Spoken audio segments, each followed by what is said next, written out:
Welcome to Math with Mrs. Cox. We are on Chapter 2, Lesson 7, the distributive property, page number 123. Ah, that was an easy page number to remember. Remember, the distributive property has to do with our fun candy here because it's fun to have it distributed out to us for Halloween. All right, let's begin. At a petting zoo, 29 students paid $2 to get to pet the animals. Use mental math and distributive property to find out how much money was paid altogether. So you can see that they divided it into a tens category and a ones category. So tens category, ones category, 20 and 1. Then they made an equation, 2 times 20, which equals 40. 2 times 9 equals 18. Then they added those together to get 58. That is the lesson for today. Find each product mentally using the distributive property. Show the steps that you used. Okay, so we have 4 times 48. And we're going to turn that into 4 and times, whoops. Gotta get the times on this side of the parentheses. Then we have 40 plus 8. Goodness sakes, I'm struggling today. Plus 8.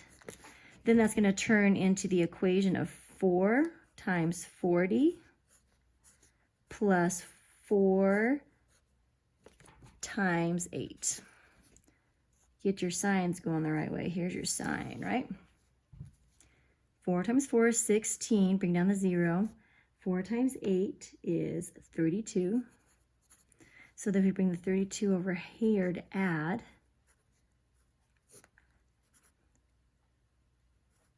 $192.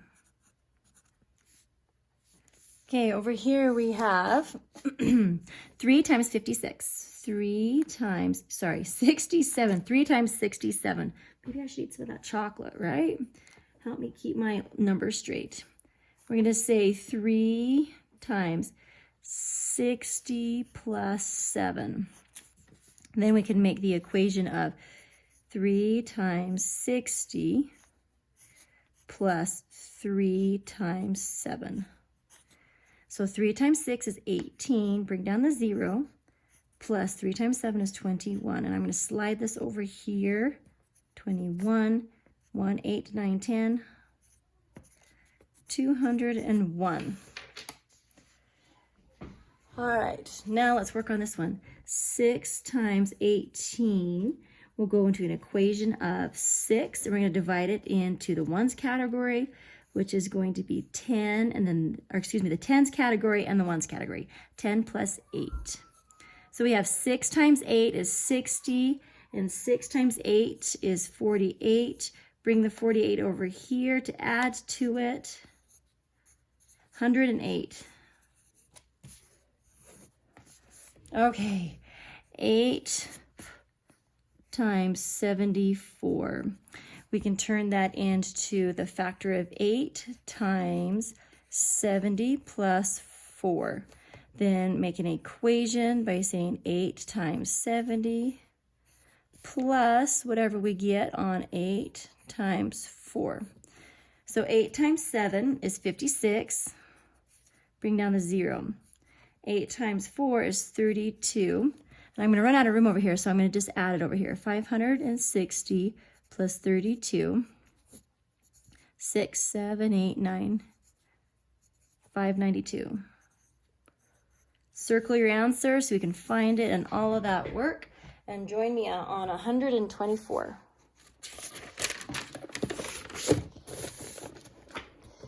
A bookshelf in Dietri's living room has 4 shelves. There are 12 books on each shelf. How many books does she have altogether? So we're doing 4 times 12. So we can just think of that as a basic multiplication fact and equal 48. But if we wanted to prove we know our stuff and could do the distributive property, we could do 4 times 10 plus 4 times 2. That would be 40 plus 8 equals 48. Good job. Way to check yourself. You got a good job. Jorge's collecting baseball cards. He has 29 stacks of cards of 4 cards in each stack. So we have 4 times 29. How many cards does he have altogether? So let's use the distributive property on this one. We have 4 times 20 plus 4 times 9. 4 times 2 is 8. Bring down the 0. 4 times 9. I always have to do this 18 and 18. 1, 6, 36, 36. So we have 80 and 36. I always forget the 4 times 9, so I should do better.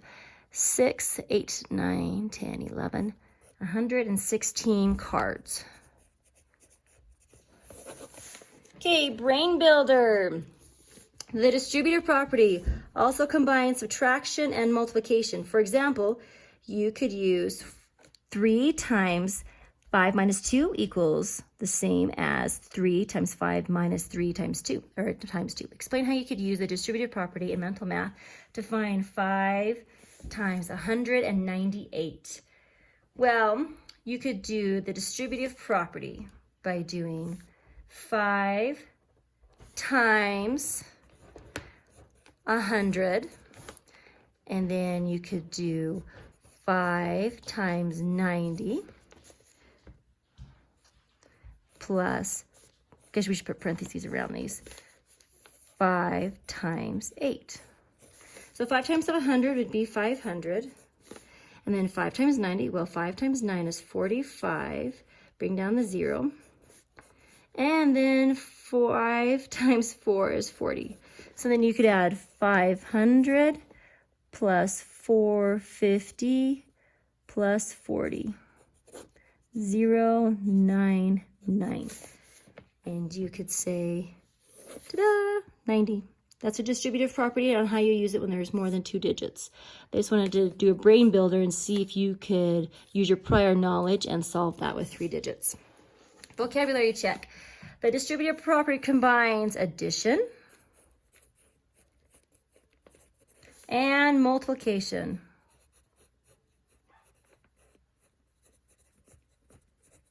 To multiply whole numbers simply. Okay, we're going to work on number 9. This one threw me through a loop, and I've had to do it a couple of times before I realized it was 5 cents. And I wish they would have wrote it like this.